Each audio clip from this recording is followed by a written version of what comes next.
नमस्कार, मी विशाल परदेशी. महाराष्ट्र विशेषमध्ये आपलं सगळ्यांचं स्वागत. मित्रांनो, राज्य सरकारने आपल्याकरता घेतलेले निर्णय, केलेल्या घोषणा याबद्दलच्या इत्थंभूत घडामोडी आपण महाराष्ट्र विशेषमध्ये जाणून घेणार आहोत. चला सुरुवात करूया.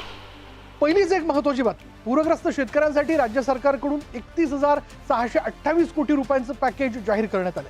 बागायतीसाठी प्रति हेक्टर 32,500 रुपये, तर हंगामी बागायतीसाठी 27,000 रुपये मिळणार आहेत.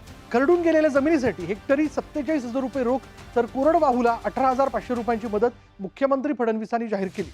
पीक विमा उतरवलेल्या शेतकऱ्यांना हेक्टरी 17,000 रुपये मिळणार आहेत. जेवढ्या जनावरांचा मृत्यू झालाय तेवढ्यांसाठी नुकसान भरपाई देणार असून वीज बिल, शालेय शिक्षण शुल्क माफीचाही निर्णय सरकारने घेतला.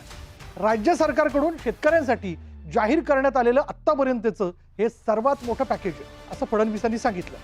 दिवाळी आधी जास्तीत जास्त शेतकऱ्यांपर्यंत मदत पोहोचवण्याचा प्रयत्न असल्याचं उपमुख्यमंत्री अजित पवार आणि उपमुख्यमंत्री एकनाथ शिंदे यांनी म्हटलं. आतापर्यंतच्या दिलेल्या सगळ्या पॅकेजपेक्षा हे मोठं पॅकेज आहे. याचं कारण एनडीआरएफची त्या काळात जी काही रक्कम होती त्याच्यापेक्षा आता एनडीआरएफनेच रक्कम वाढवलेली आहे. अनेकांनी वेगवेगळ्या पद्धतीनं मागण्या केलेल्या आहेत, पण या सगळ्याच्या मध्ये कुठल्याही परिस्थितीत त्या शेतकऱ्याला उभं करायचंच असा निर्णय राज्य सरकारने घेऊन ह्या सगळ्या गोष्टी अंमलात आणण्याच्या करता आपण हे पॅकेज हे जाहीर केलेलं आहे. खरं म्हणजे ही दिवाळी काळी होणार नाही, सरकार काळी होऊ देणार नाही, अशा प्रकारचं भाष्य देखील आम्ही केलं होतं. आणि त्यामुळे दिवाळीपूर्वी ही मदत जी आहे शेतकऱ्यांच्या हातात गेली पाहिजे, ही भूमिका सरकारने घेतली. पुढली बातमी अशी की सायबर फसवणुकीत गोल्डन आवर महत्वाचा आहे. जेवढी विनाविलंब तक्रार द्याल तेवढी फसवणूक झालेली रक्कम वाचवणं आणि परत मिळवणं सोयीचं होतं, असं मुख्यमंत्री फडणवीसांनी सांगितलं. सायबर फसवणूक आढळल्यास त्वरित 1930 किंवा 1945 या हेल्पलाईनवर तक्रार करण्याचं आवाहन त्यांनी केलं. यानंतर बघूयात, राज्यात 2026 पर्यंत मोठ्या प्रमाणात पदभरती होणार असल्याची घोषणा मुख्यमंत्री फडणवीसांनी केली. लोकसेवा आयोगाच्या पदभरती प्रक्रियेची गती वाढवून सेवा प्रवेश नियमांमध्ये सुधारणा, अनुकंपा तत्वावर प्रलंबित नियुक्त्यांचं निराकरण आणि पारदर्शक भरतीवर भर देण्यात येणार आहे.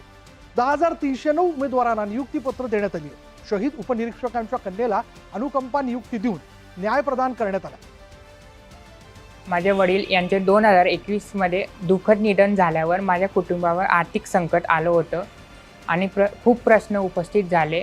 मी तेव्हा 10वी होता, तरीही मी माझं डिप्लोमा शिक्षण कंप्लीट केलं आणि आज मला अनुकंपा तत्वावर अपॉइंटमेंट लेटर भेटते आहे. कोणताही प्रकारचा त्रास न होता.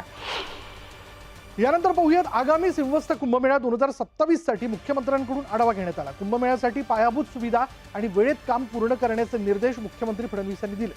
नाशिकमध्ये झालेल्या आढावा बैठकीत त्यांनी रिंग रोड, साधूग्राम, टेंट सिटीसाठी भूसंपादन, सीसीटीव्ही यंत्रणा आणि डिजिटल कुंभ यासारख्या संकल्पनांवर भर दिला.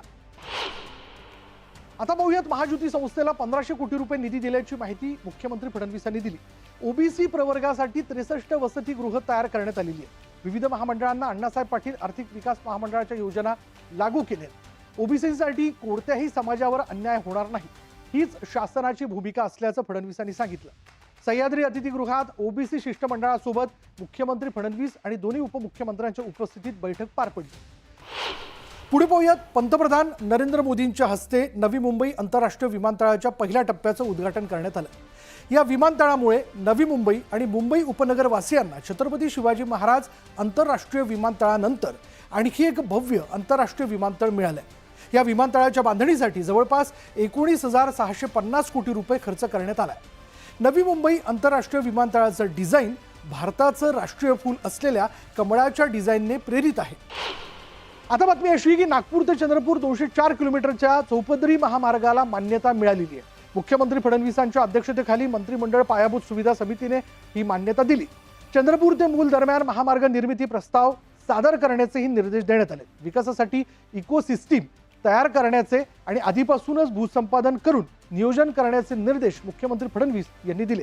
प्रकल्प वेळेत पूर्ण करण्यावर भर देत त्यांनी महाराष्ट्रातील पायाभूत सुविधा प्रकल्पांच्या कामाला वेग देण्याचं आवाहनही त्यांनी केलंय.